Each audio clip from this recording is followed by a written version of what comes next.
Assalamu ala Rasulillah wa ba'd. Bapak Ibu, teman-teman peserta i'tikaf ya, yang dimuliakan Allah Subhanahu wa taala, pada malam ini cukup 2 ayat saja yang akan kita tadaburi, yang akan kita pahami. Sebagaimana yang telah diketahui bahwasanya tujuan diturunkan Al-Qur'an itu untuk dipahami, untuk direnungkan. Ya. 2 ayat di dalam surat Al-Muluk, ayat 12 ya sampai 13. Silakan Farid dibaca, dihafal. Ya. Innal ladzina yakhshawna rabbahum ya. A'udzu billahi minasy syaithanir rajim. Innal ladzina yakhshawna rabbahum bil ghaibi lahum maghfiratun wa ajrun kabir. Wa asirru qawlakum aw ijharu bih innahu alimun bidhatis sudur. Ya, barakallahu fiik ya. Jadi Allah Tabaraka wa Ta'ala berfirman ya, sesungguhnya orang-orang yang takut kepada Rabb mereka bil ghaib, nanti akan dijelaskan bil ghaib di sini insyaallah. Ketika ada yang mengatakan ketika manusia tidak ada, ketika sendirian takut kepada Rabb mereka, ada yang memberikan makna itu takut kepada Rabb mereka yang gaib, yang tidak kelihatan, takut dengan siksa Allah Subhanahu wa taala ya, yang tidak kelihatan. Nah, bagi mereka ya, orang yang takut kepada Rabb-nya dengan 2 makna, dengan gaib itu ketika sedang sendirian atau takut kepada Allah yang tidak kelihatan, takut kepada siksa Allah Subhanahu wa taala yang tidak kelihatan, lahum maghfiratun wa ajrun kabir. Bagi mereka itu adalah ampunan dan pahala yang besar. Wa asirru qaulakum aw izharu bih, di saat mereka menyembunyikan perkataan mereka, mensirkan ucapan mereka atau merahasiakan ucapan mereka atau menampakkannya, innahu alimun bidzati as-sudur. Sesungguhnya Allah Subhanahu wa taala itu mengetahui dengan apa yang ada di dalam dada ya, isi yang ada di dalam dada. Jadi dalam 2 ayat yang mulia ini, teman-teman yang dimuliakan Allah Subhanahu wa taala, Allah Subhanahu wa taala menginformasikan kepada kita tentang orang yang takut kepada Rabb-nya. Ya. Jadi takut kepada Rabb-nya, yaitu antara dia dan antara Allah, di saat tidak adanya manusia, di saat sendirian, tetap takut ya kepada Allah, menahan diri dari perbuatan maksiat, melaksanakan ketaatan kepada Allah, di mana tidak ada seorang pun yang melihatnya kecuali Allah. Jadi walaupun dia sedang sendirian, tetap dia menahan diri dari berbuat maksiat, tetap dia bersemangat untuk melaksanakan ketaatan kepada Allah. Padahal tidak ada yang mengetahui kecuali hanya Allah saja. Pahala bagi orang-orang yang takut akan kedudukan Rabb-nya itu apa? Maghfiratun wa ajrun kabir. Mendapatkan ampunan Allah dan pahala yang besar. Itu dosa-dosanya dihapus oleh Allah Subhanahu wa taala. Dan Allah akan membalas dengan pahala yang melimpah. Sebagaimana telah tetap di dalam hadis Sahih Bukhari dan Sahih Muslim tentang 7 golongan di mana Allah Subhanahu wa taala akan menaungi mereka, yang mana tidak ada naungan kecuali naungan Allah. maka di antara 7 golongan itu disebutkan ada seseorang yang dipanggil oleh seorang wanita yang memiliki kedudukan, itu memiliki jabatan dan cantik lagi. Itu nu dipikar resepku para jomblo-jomblo ya. Enggak, sama semua laki-laki. Bukan jomblo aja, pokok sama bapak juga ya. Lalu dia berkata, "Inni akhafullah." Sesungguhnya aku takut kepada Allah. Itu yang salah satu di antara yang akan dinaungi oleh Allah. Dan juga seseorang yang bersedekah, dengan sedekahnya dia menyembunyikannya. Sedekah yang disembunyikan, yang tidak diketahui oleh tangan kirinya, apa yang disedekahkan, apa yang didermakan oleh tangan kanannya. Subhanallah. Nah ini, seperti ini orang-orang yang akan mendapatkan pahala yang melimpah dan ampunan Allah. Dosa-dosanya diampuni oleh Allah Subhanahu wa ta'ala. Di dalam ayat ini Allah mengatakan, sesungguhnya orang-orang yang takut kepada Rabb mereka, khasyah. Kata-kata khasyah berbeda dengan khauf. Khasyah dan khauf berbeda. Kalau khasyah dibarengi dengan ilmu. Kalau khasyah itu lebih khusus daripada rasa takut.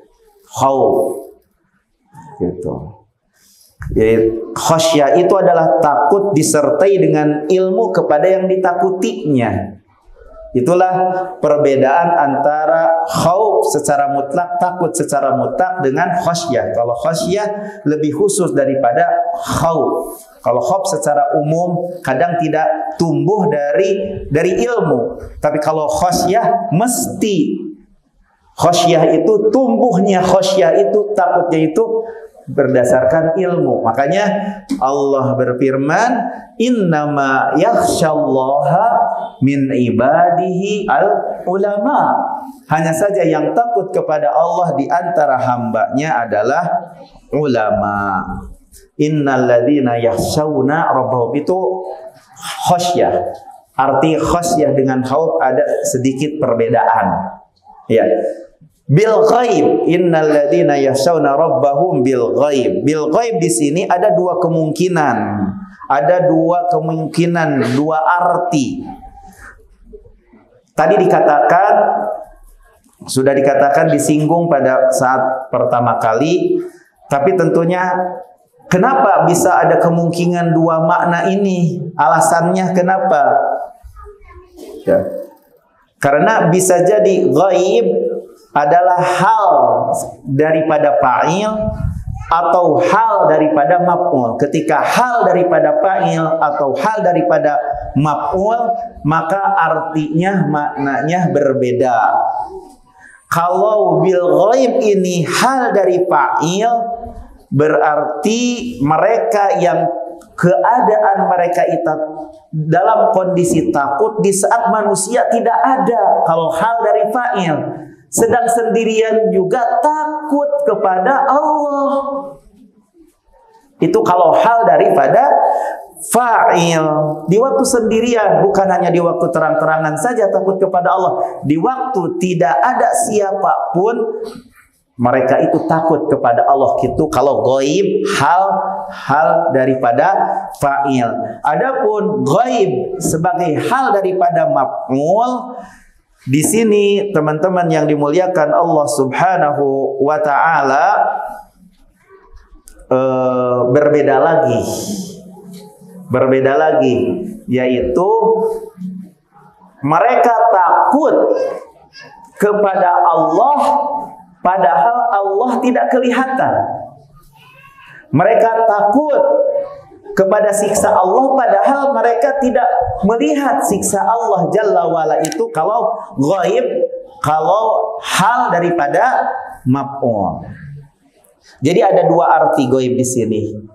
Ada ghaib di sini ketika tidak ada manusia, atau ghaib di sini adalah takut kepada Allah yang tidak kelihatan. Takut kepada siksa Allah yang tidak kelihatan. Bisa dipahami? Innal ladina yakhshawna rabbahum bil ghaib. Teman-teman yang dimuliakan Allah Subhanahu wa taala, disinilah membutuhkannya kita itu selalu merasa diawasi oleh Allah. Ketika dimaknai hal dari panggil, takut di saat sendirian, takut ketika sedang di kamar sendirian. Karena bisa jadi orang itu ketika rame-rame, wah takut.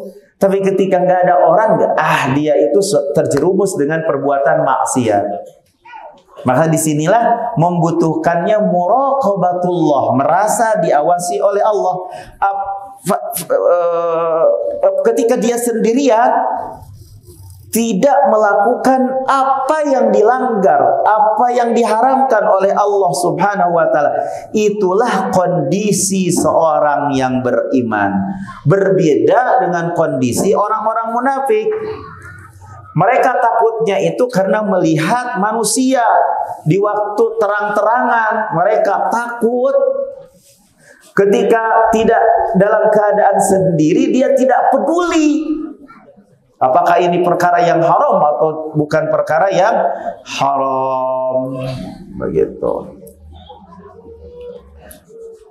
Teman-teman yang dimuliakan Allah Subhanahu wa taala,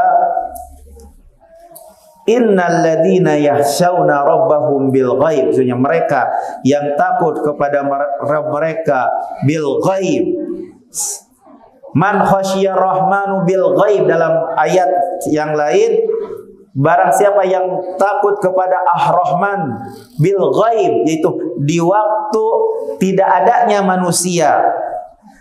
Bisa juga kemungkinan makna yang lain, takut kepada Allah yang ghaib, yang tidak kelihatan. Takut kepada siksa Allah yang ghaib, yang tidak kelihatan.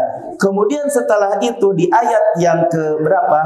13, Allah Subhanahu wa taala mengingatkan bahwasanya Allah mengetahui kepada perkara-perkara yang dirahasiakan. Kepada perkara-perkara yang dirahasiakan. Allah itu Maha mengetahui kepada perkara-perkara yang tersembunyi. Nah, nanti pada hari kiamat itu akan ditampakkan segala apa yang dirahasiakan oleh kita. Tidak bisa berbohong kepada Allah. Allah mengetahui apa yang dirahasiakan dalam dada kita, dalam hati kita, gitu. Allah mengetahui perkara-perkara isi hati kita. Wa asirru qawlakum aw izharu bih, baik kalian itu menampakkan perkataan kalian atau baik kalian itu menyembunyikan perkataan kalian, bisikan-bisikan kalian, ungkapan-ungkapan kalian, atau menampakkannya. Innahu alimun bidzatis sudur. Sesungguhnya Allah Subhanahu wa taala itu Maha mengetahui dengan apa yang terlintas di dalam hati.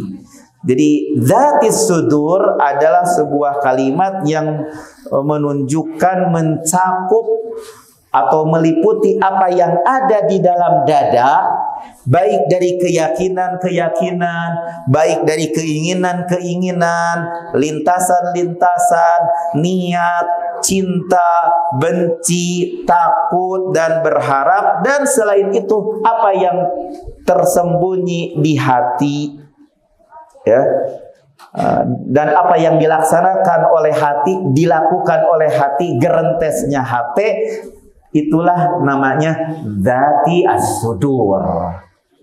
Dinisbatan kepada dada karena hati ada di mana? Di dada. At-taqwa hahuna, ya di dada kan, wa yusiru ila sadrihi, dan disyaratkan ke dadanya. Nah, Allah, nah diingatkan oleh Allah bahwasanya Allah Subhanahu wa taala itu muttali 'alas sarair, mengetahui yang disembunyikan. Innahu alimun bidzatis sudur. Allah mengetahui dengan isi-isi yang disembunyikan dari amalan-amalan hati, niat, keinginan, lintasan, keyakinan dan selain itu. Semuanya Allah mengetahuinya, tidak ada yang luput dari pengetahuan Allah Subhanahu wa taala.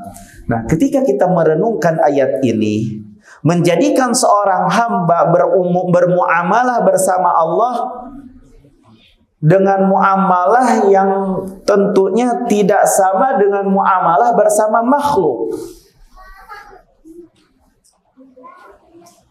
Jadi menjadikan seorang hamba bermuamalah bersama Rabb-nya, bermuamalah tidak sama seperti bermuamalah dengan makhluk tentunya. Kenapa? Karena Allah mengetahui lintasan-lintasan kita. Jadi zahir dan batinnya itu kita ketika bermuamalah dengan Allah, karena Allah mengetahui apa yang dirahasiakan. Jangan beda antara yang rahasia dengan yang nampak, karena Allah mengetahui yang rahasia. Karena kita mengetahui bahwasanya Allah mengetahui yang rahasia, jangan berbeda antara yang rahasia dengan yang terang-terangan. Harus berusaha untuk sama. Namun apabila zahir lebih baik daripada batin, berarti ini menunjukkan ada kecacatan dalam iman seorang hamba. Ketika zahirnya lebih baik daripada batinnya, menunjukkan adanya kecacatan dari keimanan seorang hamba. Kita periksa kondisi hati kita.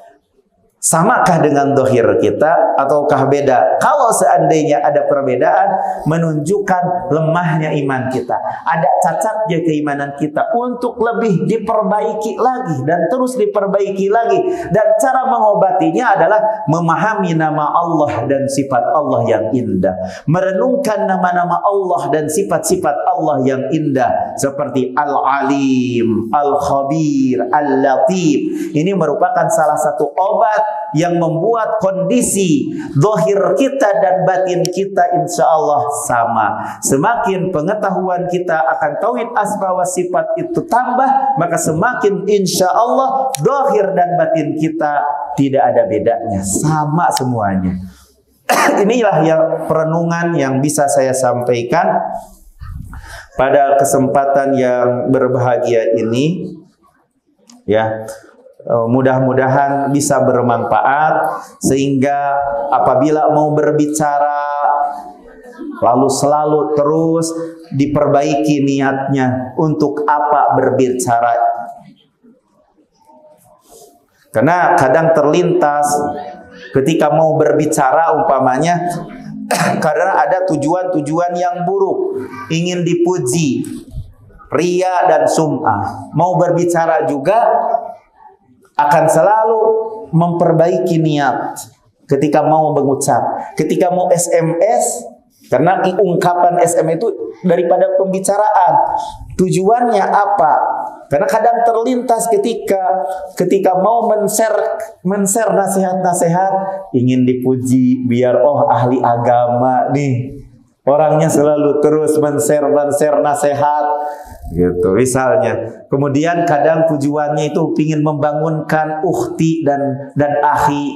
Ternyata si Pulan mah memang selalu bangun malam ya, sampai jam 3 juga masih ngebangunin saya gitu. Ya bisa saja kan? Hah? Buaya ya. Ya seperti itu. Jadi ketika mau berbicara, ketika mau SMS, mau apapun dilakukan dengan pengetahuan kita dengan nama Allah dan sifat Allah, ya, insya Allah akan selalu terus memperbaikinya, mengobatinya, untuk disamakan antara zahir yang baik dengan batin yang baik. Bukan zahirnya nampak baik, batinnya keropos. Batinnya keropos. Ini perenungan ya. perenungan untuk sama-sama kita periksa diri kita untuk terus menjadi orang-orang yang ihsan, yang baik, selalu merasa diawasi oleh Allah Jalla wa'ala. Demikian, mudah-mudahan bermanfaat. Wa sallallahu ala nabiyyina Muhammad wa akhiru da'wana alhamdulillahi rabbil alamin. Subhanakallahumma bihamdika asyhadu an la ilaha illa anta astaghfiruka wa atubu ilaik. Wassalamu alaikum warahmatullahi wabarakatuh. Ada pertanyaan?